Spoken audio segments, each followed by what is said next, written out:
This morning, I had a dream, odd enough to trigger me to know why it did. Still in a lucid dream state, or halfway between awake and asleep, I had more dreams similar to the first one. I figured the root cause of these dreams must run deep, possibly pointing to my unhealed scars that required some attention. As I often do in such a state, I went into samadhi, a state of no mind and no self, allowing my delusion or causes of the dreams to resolve, as if the laws of nature would help heal the wound. In these dreams, one woman I felt attracted to, one from the UK and the other one in the US. The setting was that I hesitated to make a move. With a calm and quiet mind, I observed what was going on in my mind, as if I were looking at myself from outside. Then, being in such a state, I remembered that I also found myself very calm in samadhi when I was clearing a bush yesterday. In fact, when I paused to look at the poplar tree, its leaves moving in the wind, I felt like a deer watching those leaves dancing in the wind. Me, no mind, no self. The deer, also no mind, no self, just the nature's way. And something reminded me of that experience. I realized that the dream stirred up my craving for some sort, pulling me into delusional thoughts. Still laying down in the bed but fully awake, I again went back to the state of samadhi. Then I realized that my experience of me turning into a deer was like for me to go back to the Garden of Eden prior to eating the fruit of knowledge, which had created my mind and my self-identity. I remember some people believe in samsara, a cycle of life, death, and rebirth.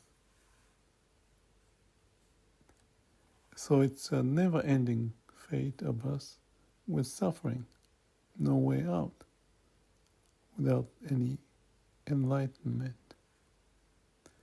In such a situation, I thought, why not go into the state of samadhi, as if to go back to the Garden of Eden, or spitting out the fruit of knowledge by accepting everything as it is, with no mind and no self, rather than keep playing mind, even with my ego.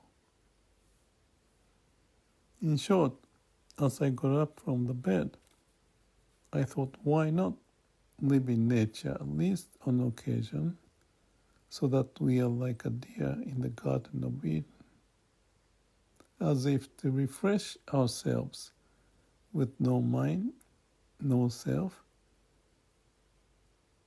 and eat the fruit of knowledge in a manner that can be digested, which may develop stomach upset without much delusional thoughts.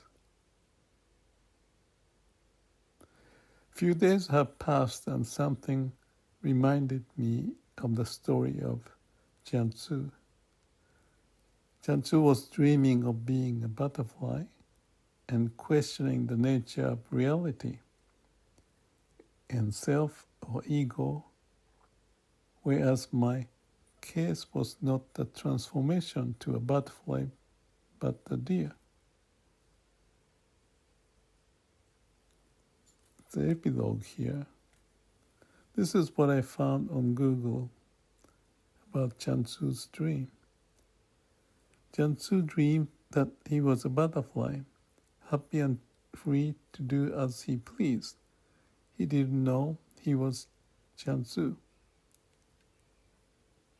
Next, Zhuangzi woke up and found himself as Zhuangzi again. Zhuangzi didn't know if he was Zhuangzi dreaming of being a butterfly or a butterfly dreaming of being Zhuangzi. Then Zhuangzi concluded that there was a distinction between Zhuangzi and the butterfly, which called transformation of things.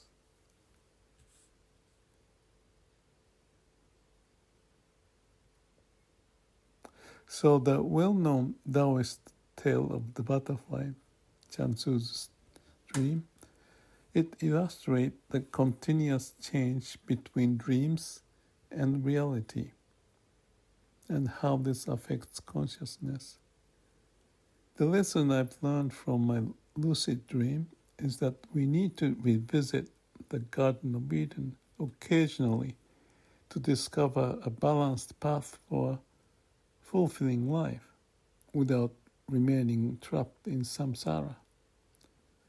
True death signifies the death of the ego and achieving a state of no mind, where the mind is clear and not burdened. For your information, I use the term brain and heart. I've shared an idea of using a brain, but at the same time listen to the heart and live with mission. The Dalai Lama gave me this book, Results from the Heart. His foreword to the book. So the point is to have clarity so that the brain and heart are aligned, not separated.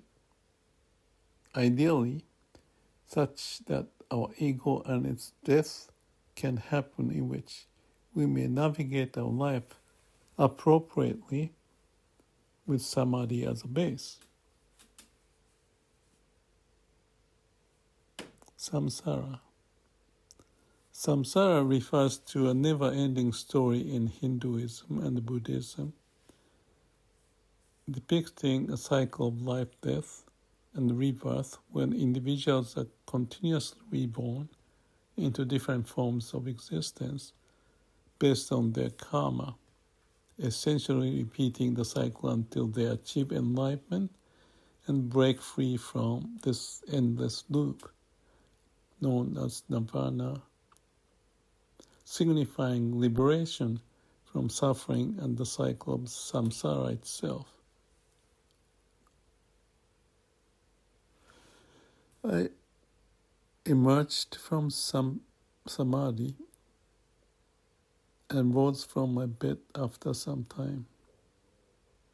I pondered my experience, questioning whether I had been akin to a deer, content and aligned with the natural order. However, I had now returned to my human state with a mind, an illusion, and I have awakened from that dream state.